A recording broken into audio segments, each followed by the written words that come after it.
Hello students, कैसे आप सब लोग। उम्मीद करता हूं बहुत अच्छे होंगे। तो स्टूडेंट्स, आज की इस वीडियो में हम बात करेंगे कि ज्योग्राफी को कैसे प्रिपेयर करें आने वाले पंजाब गवर्नमेंट एग्जाम्स के लिए।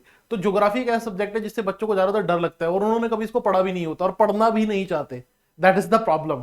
ठीक है, लेकिन ज्योग्राफी से 4 से 5 सवाल जो हैं वो हमें देखने को मिल ही जाते हैं पंजाब के एग्जाम्स में। तो पहले तो अगर हम देखें कि हमारे पास हमें टॉपिक्स क्या क्या कवर करने चाहिए एग्जाम वर्ड से, तो बेसिक्स तो हर जगह ही इंपॉर्टेंट है। बेसिक्स तो हर सब्जेक्ट के इंपॉर्टेंट ही रहता है, जिसमें कुछ बेसिक टर्म्स होती हैं, बेसिक हमारे पास स्ट्रक्चर होता है, वो तो हमें पढ़ना ही पढ़ना है। उसके बाद हमें इंडियन ज्योग्राफी पढ़ना है। इंडियन ज्योग्राफी हमारा सबसे मेन हमारे पास यूं कह लीजिए क्वेश्चन बैंक रहता है, जहां सबसे ज्यादा क्वेश्चन पूछे जाते हैं। फिर वर्ल्ड ज्योग्राफी। क्या वर्ल्ड ज्योग्राफी में बहुत डीप में जाके पढ़ना है? नहीं, बिल्कुल भी डीप में जाके पढ़ने की जरूरत नहीं है। वर्ल्ड ज्योग्राफी हमें सिर्फ इतना पढ़ना है, हाईएस्ट हमारे पास जैसे वाटरफॉल, जैसे हमारे पास अगर हम बात करें लार्जेस्ट हमारे पास सी, लार्जेस्ट हमारे पास ओशन, और इसके अलावा हमारे पास highest mountain peak of different different continents, ये सब चीजें हमें कवर करनी है बेसिकली। ओके, तो वर्ल्ड ज्योग्राफी को हमने इतना इंटेंसली नहीं पढ़ना। हमारा मेन जो फोकस रहेगा, जहां से मेन क्वेश्चन आएंगे, वो हमारे पास क्या रहेगा, दैट इज इंडियन ज्योग्राफी। और अगर हम बात करें यहाँ पर टॉपिक्स की, सो इंट्रोडक्शन हमारे पास सबसे पहले हम यहाँ पर कवर करते हैं। ठीक है, फिर लॉन्गिट्यूड और लैटिट्यूड से हमारे पास कोई ना कोई सवाल हमें देखने को मिल जाता है। यूपीएससी लेवल तक भी आप चले जाए तो लॉन्गिट्यूड लैटिट्यूड बहुत इंपॉर्टेंट रोल प्ले करते हैं, क्योंकि इससे हम डेट डिसाइड करते हैं। लॉन्गिट्यूड लैटिट्यूड हमें लोकेशन बताने में भी हेल्प करते हैं, इन्हीं के थ्रू लोकेशन को स्पेसिफाई किया जाता है इंटरनेशनल लेवल पर। ठीक है, उसके अलावा हमारे पास एटमॉस्फेयर। एटमॉस्फेयर में हमारे पास डिफरेंट लेयर्स हैं। अभी अगर आपने लास्ट एग्जाम देखा हो पंजाब का एनटी का, तो उसमें भी यहां से हमारे पास क्वेश्चन पूछा गया था डिफरेंट लेयर ऑफ एटमॉस्फेयर को लेकर। यहां से बिल्कुल एक परफेक्ट सवाल आया था। एटमॉस्फेयर के अंदर डिफरेंट डिफरेंट गैसेस भी हैं। फिर ग्रीन हाउस गैसेस कौन कौन सी हैं? ग्रीन हाउस गैसेस को लेकर अगर आपने पटवारी का पेपर देखा हो, लास्ट जो पटवारी का पेपर हुआ था, वहां पर ग्रीन हाउस गैसेस को लेकर क्वेश्चन पूछा गया था, यानी कि सवाल एटमॉस्फेयर से पूछे गए थे। फिर हमारे पास heat budget of the earth. What is heat budget of the earth? देखिए, हमारे पास सन से सनलाइट आती है। अर्थ उस पूरी सनलाइट को अपने अंदर अब्सॉर्ब नहीं करती, उसका कुछ हिस्सा ही अब्सॉर्ब हो पाता है, और उसमें से भी कुछ वापस रिफ्लेक्ट बैक हो जाती है हमारे पास, तो एमिट आउट हो जाती है। तो इस सब को स्टडी करना, that is called heat budget of the earth. Okay, फिर ओशनोग्राफी। ओशंस के अंदर डिफरेंट डिफरेंट जो हमारे पास एसोसिएटेड कंसेप्ट है, ओशंस के बारे में हमारे पास डिफरेंट डिफरेंट लेवल की जो इंफॉर्मेशन है उसको हमारे पास समझना। ठीक है, ये दैट इज कॉल्ड ओशनोग्राफी। फिर Himalayas and its life, one of the most most most important topic. कहने के लिए तो हिमालय हमारे पास हम बोल देते हैं कि सिंपल रेंज है, लेकिन there are different type of Himalayas, like greater Himalaya, lesser Himalayas. ठीक है, फिर इनके अंदर फर्दर इनके कैरेक्टरिस्टिक्स, ये सब समझना बहुत जरूरी है, क्योंकि हिमालय जो है वो एक न्यू फोल्ड माउंटेन हमारे पास कंसीडर की जाती है। इसके अंदर बहुत सारे फीचर्स हैं, बहुत सारे हमारे पास सवाल जो है यहां से पूछे जाते हैं, तो ये सब हमें पता होना चाहिए। इसके बाद अगर मैं बात करूं student, drainage system. Drainage system का मतलब क्या होता है? अब कई स्टूडेंट्स को ये शायद फर्स्ट टाइम उन्होंने वर्ड सुना, और बहुत से बच्चों को इससे फैमिलियर भी होंगे। ड्रेनेज सिस्टम का मतलब क्या है? जो भारत की डिफरेंट डिफरेंट रिवर्स हैं, उनका बहने का पैटर्न, कौन सी हमारे पास रिवर कहां कहां से होकर बहती है, कौन कौन सी उसकी ट्रिब्यूटरीज रिवर हैं, इन रिवर्स के ऊपर कौन कौन से डैम बने हुए हैं, इनका पोटेंशियल क्या है इरिगेशन को लेकर, ये सब चीजों के बारे में हम बात करते हैं इन अवर ड्रेनेज सिस्टम। यहां पर तीन आपको पता होगा, सबको पता होगा कि तीन हमारे पास सिस्टम बहुत इंपॉर्टेंट है रिवर सिस्टम भारत के अंदर, जिनको पेपर में लेकर क्वेश्चन सबसे ज्यादा पूछे जाते हैं। एक तो इंडस रिवर सिस्टम, एक गंगा रिवर सिस्टम, तीसरा है ब्रह्मपुत्र रिवर सिस्टम। सो ये तीन रिवर सिस्टम बहुत इंपॉर्टेंट हो जाते हैं जब आप किसी भी हमारे पास गवर्नमेंट एग्जाम के लिए प्रिपेयर कर रहे होते हैं। फिर क्लाइमेट ऑफ इंडिया। अब भारत में आपने सुना होगा मॉनसून है, मॉनसून बारिश लेकर आते हैं, लेकिन आपको पता होना चाहिए भारत में मैंगो शावर भी हैं, भारत में कॉफी शावर्स भी हैं।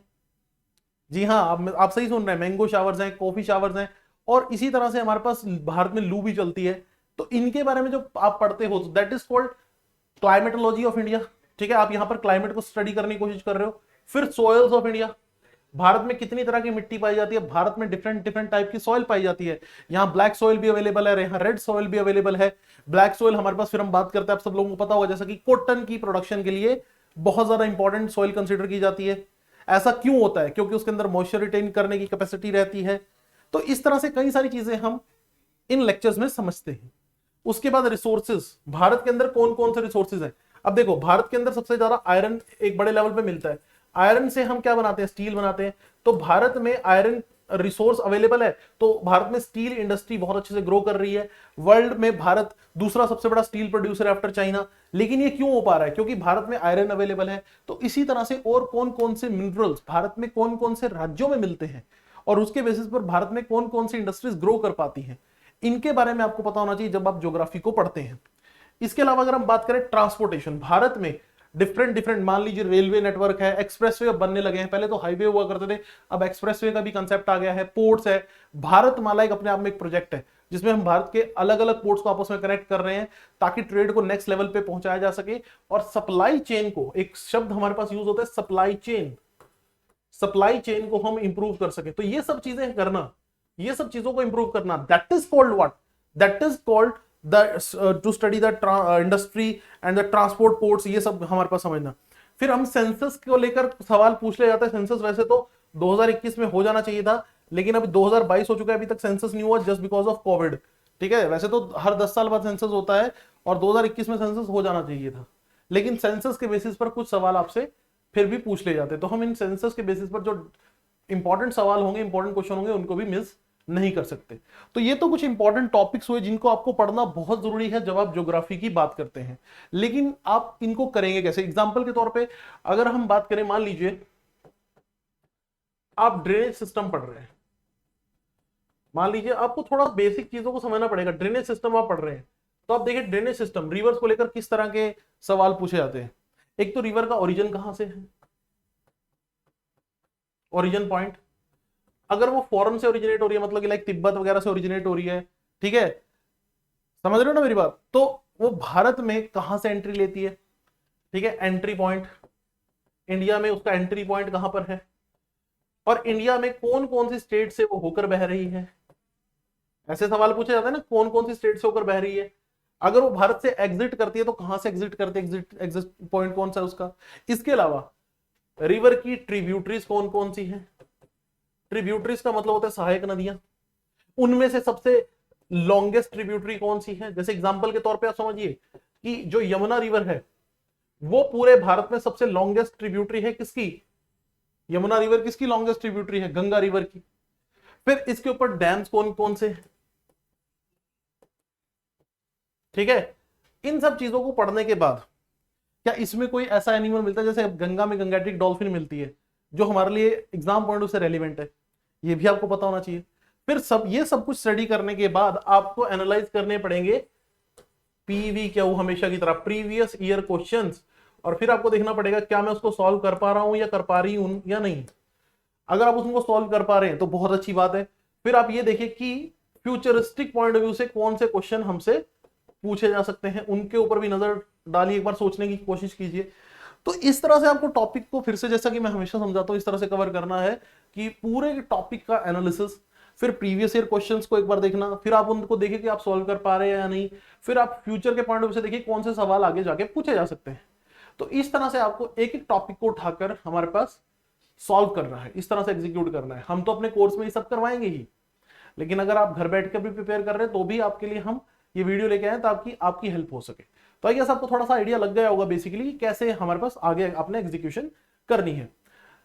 जो बच्चे हमारे साथ जुड़ना चाहते हैं, जो जिन बच्चों को लगता है कि उनको तैयारी में थोड़ी सी हेल्प की रिक्वायरमेंट है, तो हम बहुत ही नॉमिनल फीस में केवल 3500 रुपए, अब ये बहुत कोई हाई फाई फीस नहीं है, सिर्फ नॉमिनल 3500 रुपए की फीस में हम कॉम्बो बैच लेके आए हैं जो हमारे पास 30 मई से शुरू हो चुका है, लेकिन इसमें रिकॉर्डेड लेक्चर्स अवेलेबल हैं। आप इस बैच को अभी भी ज्वाइन कर सकते हैं। तो पिछले लेक्चर जो अभी तक हुए हैं उनके वीडियोस आपको मिल जाएंगे, उनके डाउट्स के रेजोल्यूशन भी हम आपको प्रोवाइड कर देंगे, मतलब कि जो भी डाउट्स वगैरह इनकेस हुआ वो भी रिजॉल्व कर देंगे। तो आप हमारे कॉम्बो बैच में अभी भी एनरोल कर सकते हैं। और एक चीज और बता दूं, हमारे बैच के सेलिएंट फीचर मैं बार बार हमेशा बताता ही हूं कि हमारे पास जितने भी आने वाले एग्जाम्स हैं उन सबको टारगेट किया जाएगा। आपको लाइव और रिकॉर्डेड क्लासेस प्रोवाइड की जाएगी। क्लास लाइव होगी लेकिन उसको आप बार बार देख सकते हो, ताकि किसी स्टूडेंट ने अगर किसी वजह से क्लास मिस कर दी तो उसके बाद ऑप्शन हो क्लास को फिर से देखने का। तो क्लासेस वैसे तो लाइव चलेंगी, लाइव क्लास में भी आपका डाउट रिजॉल्व किया जाएगा, लेकिन रिकॉर्डेड क्लासेस भी आपको उसी लाइव सेशन की प्रोवाइड की जाएंगी। डेली प्रैक्टिस असाइनमेंट होगी, ठीक है। 5000 से ज्यादा एमसीक्यू दे देंगे प्रैक्टिस के लिए। क्लास नोट्स आपको हमारी तरफ से दिए जाएंगे। आपको क्लास में जो कुछ पढ़ा रहे हैं उसको लगातार लिखने की जरूरत नहीं होगी। पंजाब जीके के ऊपर स्पेशल फोकस होगा। वीकली डाउट सेशन आपको दिए जाएंगे और पोर्टल पे हमारा डाउट सपोर्ट हमेशा आपके लिए रेडी रहेगा। अगर आप कोई भी डाउट है आप पोर्टल पे पोस्ट कीजिए, हम जल्द से जल्द उसे रिजॉल्व करने की कोशिश करेंगे। और यही नहीं, हम कॉम्प्लीमेंट्री 10,000 एमसीक्यू भी देंगे और साथ में मॉक टेस्ट भी आपको प्रोवाइड करेंगे। So these are the salient feature of our course. जो बच्चे ऑलरेडी हमारे साथ तैयारी कर चुके हैं उनके लिए मैं बता दूं कि उनके लिए हमारे फ्री इनिशिएटिव ऑन गोइंग है। तो आपको लगता है कि आप जो है ऑलरेडी एक अच्छे लेवल पे प्रिपरेशन कर चुके हैं, तो आप हमारे फ्री इनिशिएटिव के साथ अपनी तैयारी को और ज्यादा बूस्टअप कर सकते हैं। और अगर आपको लगता है कि आप सब कुछ ही कर चुके हैं फिर भी हमारे पास आपके लिए कुछ है, वो क्या कि हमारे पास ये एक एमसीक्यू का हमारे पास एक आपके लिए 10,000 प्लस एमसीक्यू सीरीज है जिसमें 100 टेस्ट आपको दिए जाएंगे एट द कॉस्ट ऑफ 999, जिससे आपको पता चल पाएगा आप किस लेवल पे स्टैंड कर रहे हैं। जिसमें करंट अफेयर्स के 2500 एमसीक्यू हैं, 2500 एमसीक्यू हमारे पास जनरल स्टडी और इसी तरह से डिफरेंट सेक्शंस के एमसीक्यू आपको प्रोवाइड किए जाएंगे। तो उम्मीद करता हूं आपके लिए सेशन बेनिफिशियल रहा होगा। मिलते हैं नेक्स्ट क्लास में। Thank you students, God bless you all.